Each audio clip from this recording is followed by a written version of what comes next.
बिना द्वंद्व का खेल में आनंद नहीं है। पक्ष विपक्ष दोनों होना चाहिए। जैसा कोई फिल्म में जितना ज़्यादा खतरनाक खलनायक होता है उतना ही नायक का महत्व बढ़ता है और फिल्म सुपरहिट होता है। तो द्वंद्व होना चाहिए, नायक और खलनायक के बीच में द्वंद्व होना आवश्यक है, तभी फिल्म का महत्व बढ़ता है। उसी पर कोई भी खेल में पक्ष विपक्ष का जो प्रतिस्पर्धा हो रहा है वो दोनों में ज़बरदस्त होना चाहिए। और हमारा जीवन भी द्वंद्व से भरा हुआ है। कृष्ण गीता में कहते हैं, इच्छा द्वैत समुत्थेन द्वंद्व मोहेन भारत सर्वभूतानि समूह सर्गयन्ति परन्तप। दुख के बाद ही हम वास्तव में सुख का महत्व समझते हैं।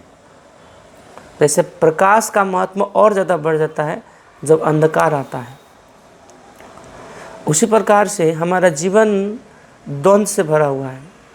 कभी हमको दुख मिलता है तो कभी सुख, कभी यश प्रसिद्धि तो कभी अपयश, कभी सुख दुख सर्दी गर्मी, ये सब आता रहता है जाता रहता है।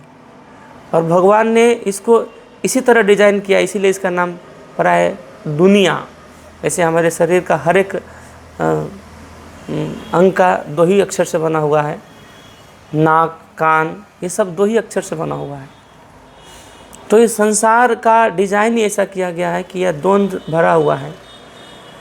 तो हमें घबराना नहीं चाहिए जीवन में जब दुख आए, हाँ, और सुख आने पर भी ज़्यादा इतना उमंग में नहीं आना चाहिए।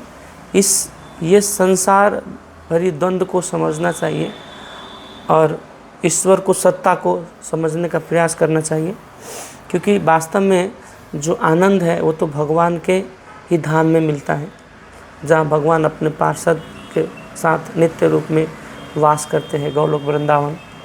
तो हमें सुख का वास्तविक, अगर सुख का आनंद का अनुभव करना है तो भगवान का भजन करना बहुत आवश्यक है।